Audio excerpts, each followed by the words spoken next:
تو جہاں تک اللہ کے عرش کی فزیکل پوزیشن تھی اس کا میں نے آپ کو بتا دیا. اللہ کے عرش کا جو سایہ ہے اس کے بارے میں بھی اگر آپ علماء کی کتابیں پڑھیں تو آپ کو پتہ چلتا ہے. آپ اور میں تو وقت اسی میں گزار دیتے ہیں کہ عید کے کپڑے ماریا بی کے خریدیں یا ثنا سفیناز کے خریدیں, سلک کلیکشن خریدیں یا کاٹن کلیکشن خریدیں, یا مکس کلیکشن خریدیں یا ایمبرائڈریڈ کلیکشن خریدیں. آپ اپنے ٹریڈیشن کو اٹھا کر پڑھیں. علماء اسکالرز کا وقت کہاں گزرا کرتا تھا؟ وہ حدیثوں کو کھنگال دیا کرتے تھے, کتابیں پڑھتے رہتے تھے. اس بات کے اوپر بھی کتابوں کی کتابیں لکھی گئیں احادیث کی روشنی میں کہ اللہ کا عرش کا سایہ is it a metaphor, is it a analogy, یا it's a factual shade, it's a factual ظل, یہ فیکچوئل شیڈ ہے یا چھاؤں ہے. اس کے اوپر بھی علماء نے بات کی ہے. ایک کتاب آپ کو اصل میں ایک مین جو اسکالر ہیں امام ابن حجر, امام ابن حجر نے بہت سے اسکالرز کی مختلف اوپینینز کو اکٹھا کیا ہے.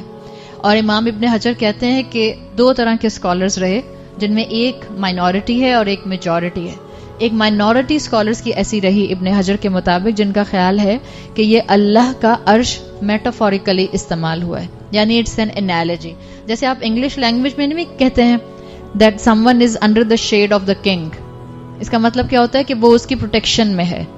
تو بعض اسکالرز نے, اور یہ مائنورٹی ہے, بعض اسکالرز نے یہ کہا کہ جو اللہ کے عرش کے سائے کی بات ہے یہ اصل میں اللہ کی نوبلٹی اور اللہ کی پروٹیکشن مل جانے کی بات ہے. لیکن یہ بہت کم اسکالرز ہیں.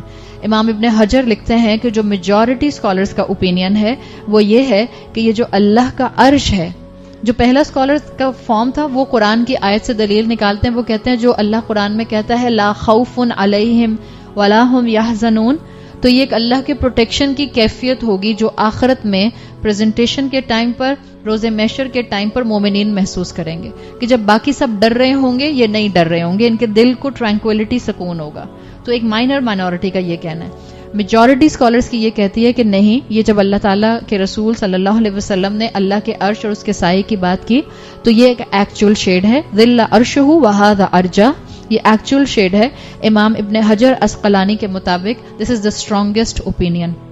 امام ابن حجر اسقلانی صحیح بخاری کی شرح لکھنے والے شروع کے اسکالرز میں سے ہیں. شرح کیا ہوتی ہے صحیح بخاری کی؟ ایکسپلینیشن آف دا حدیث. کسی حدیث کا متن پڑھ کے آپ اور میں اس قابل نہیں ہیں کہ ہم اس سے رول ڈیرائیو کر سکیں. اور ہم میں آج کل جو ہے وہ واٹس ایپ استاد, واٹس ایپ مفتی بننے کا بہت شوق ہو گیا ہے. خوب ہم یہاں سے وہاں احادیث فارورڈ کر رہے ہوتے ہیں بغیر اس علم کے کہ اس حدیث کے اندر سے کیا رولنگز نکلتی ہیں. تو علم حاصل کرنے والا انشاءاللہ ہم نے مزاج بنانا ہے. آپ صلی اللہ علیہ وسلم وہ واحد شخصیت ہیں جنہوں نے موت سے پہلے ٹیکنیکلی اللہ کے عرش کے سائے کو ایکسپیرینس کیا. آپ کو جب معراج کرائی گئی تھی, معراج میں آپ کو کہاں تک بلند کیا گیا تھا؟ سدرۃ المنتہا تک بلند کیا گیا تھا. آپ صلی اللہ علیہ وسلم نے اللہ سے کلام کیا تھا behind the veil, behind the حجاب. آپ صلی اللہ علیہ وسلم کے لیے علماء مفسرین یہ بات کہتے ہیں کہ آپ کو عرش کے ایکسپیرینس کو موت سے پہلے کرایا گیا. اور جہاں تک سوال ہے کہ کیا کسی انسان کو, کیا کوئی انسانوں کی کیٹیگری ہے جن کو عالم برزخ میں اس شیڈ کا مزہ چکھایا جاتا ہے؟ تو احادیث بتاتی ہیں عالم برزخ کیا ہوتا ہے؟ The time of your worldly death till the ساعہ ول اسٹارٹ. آپ کی موت سے لے کر قیامت کے شروع ہونے سے بیچ کا جو ٹائم سپین ہوگا وہ عالم برزخ ہے. جیسے اس وقت جتنے بھی لوگ اپنی قبروں میں موجود ہیں وہ کون سے عالم میں ہیں؟ عالم برزخ میں ہیں. یہ ایک جس کو آپ کہتی ہیں یہ بیچ کا ٹرانزیشنری پیریڈ ہے. اور عالم برزخ کا انسانوں کے اوپر امپیکٹ بالکل برحق ہے. احادیث اس کے بارے میں موجود ہیں. بالکل جیسے عالم برزخ کا معاملہ جو ہوتا ہے, کیا آپ نے احادیث سنی کہ جو گناہگار انسان ہوتا ہے اس کی قبر کے اندر ایک جہنم کا گڑھا بنا دیا جاتا ہے؟ سو ایک بات یاد رکھیے, یہ جو جہنم کا گڑھا قبر میں بنایا جاتا ہے یہ ایکچوئل جہنم سے بالکل مختلف ہے. ایکچوئل جہنم کی انٹینسٹی اس سے کہیں کہیں کہیں زیادہ ہے. Same is the case with the مومن. جب ایک مومن عالم برزخ میں ہوتا ہے اور اس کی قبر کے اندر جنت کی کھڑکی کھول دی جاتی ہے, اس کو جنت کا لباس پہنا دیا جاتا ہے، اس کو جنت کا کھانا کھلایا جاتا ہے، اس کو جنت کی خوشبو پہنچائی جاتی ہے. یہ ساری نعمتیں اس ایکچوئل جنت کے مقابلے میں کچھ بھی نہیں. ان دا سیم وے ایک کیٹیگری انسانوں کی ایسی ہوتی ہے، پہلے بھی تھی جب آپ صلی اللہ علیہ وسلم موجود تھے اور اب بھی ہوتی ہے، جن کو اللہ تعالیٰ عالم برزخ میں اس اللہ کے عرش کے سائے کا مزہ چکھاتے ہیں. اور یقیناً یہ عرش کے سائے کا مزہ ایکسپیرینس کرنا یہ اس ایکسپیرینس سے کم ہی ہے جو وہ کب کریں گے؟ جب روز محشر میں تمام انسان بغیر شیڈ کے ہوں گے. اس پوائنٹ کو سمجھیں. آپ صلی اللہ علیہ وسلم کی حدیث آتی ہے، صحیح حدیث ابو داؤد میں عبداللہ ابن عباس رضی اللہ عنہ سے، آپ نے فرمایا، آپ نے صحابہ سے کہا جب کوئی تمہارا بھائی احد میں مارا جاتا تھا، احد یاد ہے غزوہ احد جس میں آلموسٹ مسلمانوں کو شکست ہو گئی تھی اور مسلمانوں کا مورال بہت کم ہوا تھا اس لیے کہ بہت مسلمان شہید ہوئے تھے. تو آپ صلی اللہ علیہ وسلم نے کہا کہ جب کوئی تمہارا بھائی احد میں مارا جاتا تھا اس غزوے کے اندر، تو تمہارے بھائی کو اللہ تعالیٰ، یعنی جو شہید ہوتا تھا، اللہ اس کی روح کو سبز پرندوں میں ڈال دیتا تھا اور وہ گرین برڈز جنت کے دریاؤں پر جاتی تھیں، جنت کے پھل کھاتی تھیں. اور آپ صلی اللہ علیہ وسلم نے فرمایا وَتَأْوِي إِلَىٰ قَنَادِلٍ مِّن ذَهَبٍ مُعَلَّقَةٍ فِي ظِلِّ الْعَرْشِ، اور ان پرندوں کے جو ریسٹنگ نیسٹ تھے وہ اللہ کے عرش سے لٹکنے والے سونے کے قندیل، جس کو آپ لالٹین نہیں کہتے ہیں، اس کے اندر وہ برڈز، گرین برڈز جا کے پہلے جنت میں گھومتی پھرتی رہتی ہیں، پانی پیتی ہیں، وہاں سے کھانا کھاتی ہیں. اب آپ سمجھیں شہید is in the form of bird in heaven. شہید کے لیے واحد وہ کیٹیگری ہے، اور یہ وہ شہید نہیں ہے جس کے لیے آپ کہتی ہیں کہ شہید یہ بھی ہوتا ہے کہ جو اللہ کے راستے میں مارا جائے یہاں سے وہاں سڑک کراس کرتے ہوئے. یہ شہید کیٹیگری ہے اسپیسیفکلی قتال کی فارم میں شہید ہونے والا، دشمن سامنے موجود ہو اور اسلام کا جھنڈا بلند کرنے کے لیے میدان جنگ میں اللہ کی محبت میں اترنے والا. تو آپ صلی اللہ علیہ وسلم نے کہا کہ یہ جنت میں گھومتے پھرتے ہیں اور اس کے بعد یہ اپنے اس شیڈ کے اندر جو لیمپس لٹک رہے ہیں سونے کے، اس کے اندر آ کر آرام کرتے ہیں. پھر آپ صلی اللہ علیہ وسلم نے فرمایا فَلَمَّا وَجَدُوا طَيِّبَ بَاكِرِهِمْ، پھر وہ جنت کی خوبصورتی کو، اس عرش کی خوبصورتی کو، جنت کے مشروب کو ایکسپیرینس کرتے ہیں جو اللہ نے ان کو عطا کیا ہے. قالوا، اور پھر وہ کہتے ہیں مَن يُبَلِّغُ إِخْوَانَنَا أَنَّا أَحْيَاءٌ فِي الْجَنَّةِ، کوئی جا کے پلیز ہمارے پیچھے بھائیوں کو بتا دے جو جنت، جو زندگی میں موجود ہیں، ہمیں اللہ نے یہاں زندہ رکھا ہوا ہے. دنیا میں ہم ان کے لیے مر گئے، وہ ہمارے لیے رو رہے ہوں گے مگر ہم زندہ ہیں. کوئی جا کر ہمارا یہ پیغام ہمارے بھائیوں کو ڈیلیور کرے. اور یہ کیوں ان کا کانسیپٹ اللہ کے رسول صلی اللہ علیہ وسلم کے ذریعے یہاں تک پہنچایا گیا؟ تاکہ ہمارے بھائی، تاکہ مومنین، تاکہ بعد میں اللہ کے رسول صلی اللہ علیہ وسلم کی امت میں عمل کے لیے آگے دوڑنے والے اور قربانیاں دینے والے ہمت نہ ہاریں، گھبرائیں نہیں. یاد رکھیں کہ اس راستے کا ریوارڈ بہت زیادہ ہے. کیا ہو گیا موت آ گئی تو؟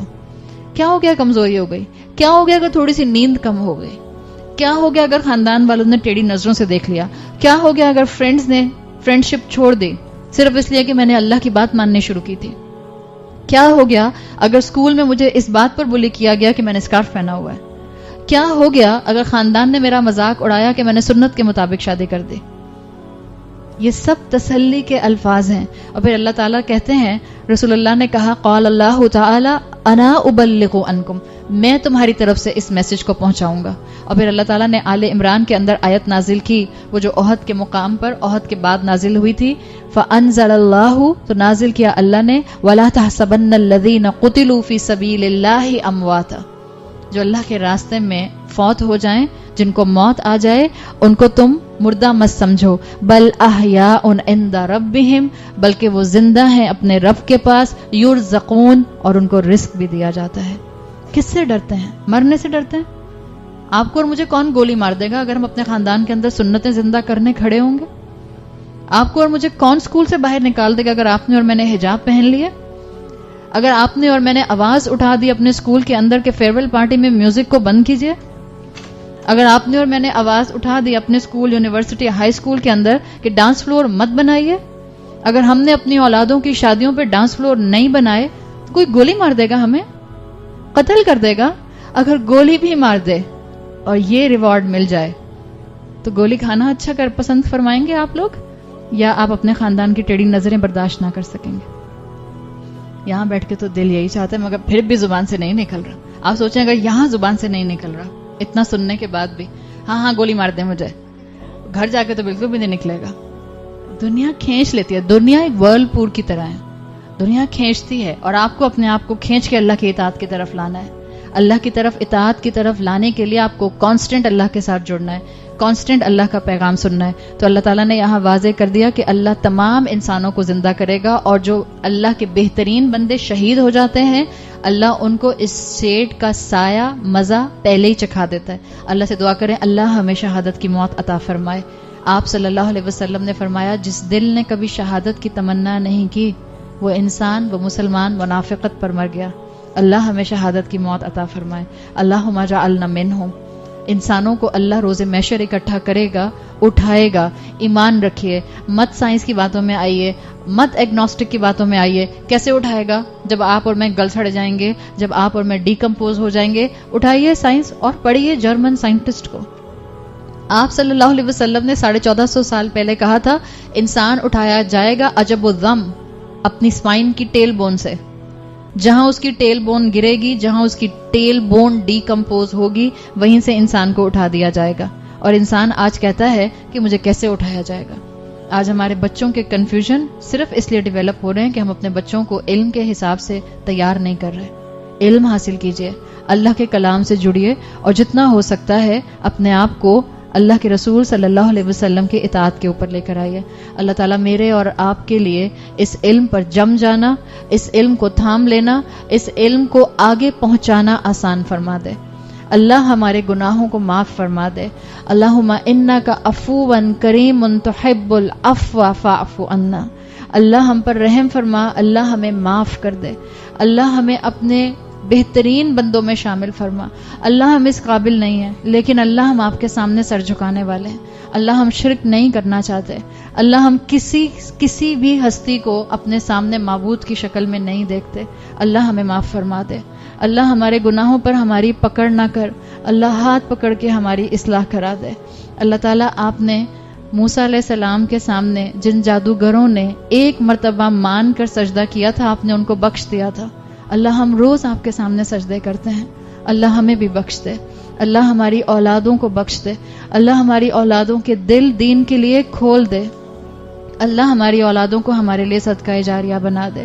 اللہ یہ بہت سخت آزمائش کے دن ہیں، اللہ بہت آزمائش کا وقت ہے. اللہ ہمیں اولادیں پالنی نہیں آتی، یا اللہ ہمیں حکمت عطا فرما. یا اللہ ہماری اولادوں کی حفاظت فرما. یا اللہ ہماری اولادوں کو تمام فتنوں سے محفوظ رکھ. یا اللہ ہماری اولادوں کو اپنے سے محبت کرنے والا بنا لے. یا اللہ ہماری اولادوں کو رسول اللہ صلی اللہ علیہ وسلم سے محبت کرنے والا بنا لے. اللہ ہماری اولادوں کو ہر طرح کے فتنوں سے محفوظ رکھ. اللہ تمام مرحومین کی بہترین مغفرت فرمائیے. اللہ ہم سب کو جنت الفردوس عطا فرمائیے. اللہ ہماری ان چھوٹی چھوٹی کوششوں کو قبول فرمائیے. اللہ ہم سب کو جہنم کی عذاب اور آگ سے بچائیے. اللہم اعتق رقابنا من النار. اللہ ہماری گردنوں کو آگ کے عذاب سے بچا لیجئے. اللہ مسلمان جہاں جہاں مشکل میں ہیں اللہ ان کی مدد فرما. اللہ ان کی مدد فرما. اللہ ان کی مدد فرما. اللہ ہمیں اپنے خاندانوں میں دین کا علم بردار بنا کر کھڑا کر دے. اللہ ہماری اس چھوٹی سی 7 دن کی عبادت کو ہمارے اسکیل کے اندر، نامہ اعمال کے اندر سب سے ہیویسٹ ڈیڈ بنا دیجئے اور اپنی رضا پانے کا ذریعہ بنا دیجئے. اللہ اس گھر پر اپنی خاص رحمت اور برکت نازل فرما. اللہ تعالیٰ گھر والوں کو صحت، تندرستی، صحت اور ایمان کے ساتھ عطا فرما. اللہ تعالیٰ ہمارا یہاں پر اس کام کو مکمل کرنا آسان بنا دے. اللہ ہمیں ہمارے والدین کے لیے اور ہماری اولادوں کو ہمارے لیے بہترین صدقہ جاریہ بنائیے. بارک اللہ لی ولکم فی القرآن الحکیم ونفعنی وإیاکم بآیاتی وذکر الحکیم. سبحانک اللہم وبحمدک نشہد ان لا الہ الا انت نستغفرک ونتوب الیک.